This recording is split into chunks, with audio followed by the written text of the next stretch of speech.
Pavel Otdelnov says his recent exhibition at London's Pushkin House is about the humanitarian catastrophe currently unfolding in Russia, an attempt to find the signs hidden in history that have led to the Kremlin's invasion of Ukraine.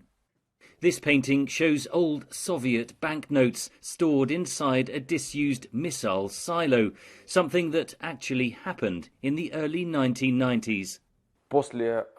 After the collapse of the Soviet Union, there were several big monetary reforms, the so-called shock therapy reform, that led to the formation of a huge amount of paper money. Otdelnov has just finished exhibiting in London, his new home. The 43-year-old artist grew up through the collapse of communism. His artworks parody Russia's feeling of injustice at the outcome of the Cold War. This is a narrative that is very actively used in today's propaganda. This conviction that we were humiliated, that we were put on our knees, and that we are now finally getting up from our knees and showing the whole world how powerful we are. Putin's phrase that the collapse of the Soviet Union was the greatest geopolitical catastrophe of the 20th century is very characteristic. Shortly after launching its invasion of Ukraine, Russia passed a law criminalizing dissent against the war, punishable by imprisonment. Thousands of people were arrested.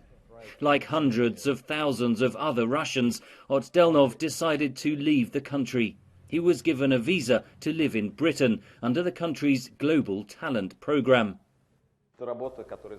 This work behind me is called A Generation. It is about those people who left their country, who do not see any prospects, do not see an opportunity to continue to live and progress and work there. The final works in the exhibition address the war in Ukraine. This work is called Cargo 200. This is the refrigerated wagon that transports the bodies of the dead. This is the last work for this exhibition, and I decided to paint it when Putin announced mobilization. I thought about the fate of those people who will go to war, who will take up arms, and who will be killed.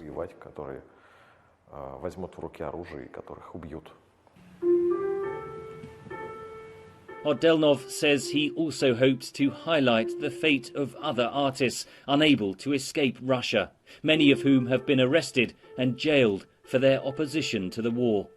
Henry Ridgwell for VOA News, London.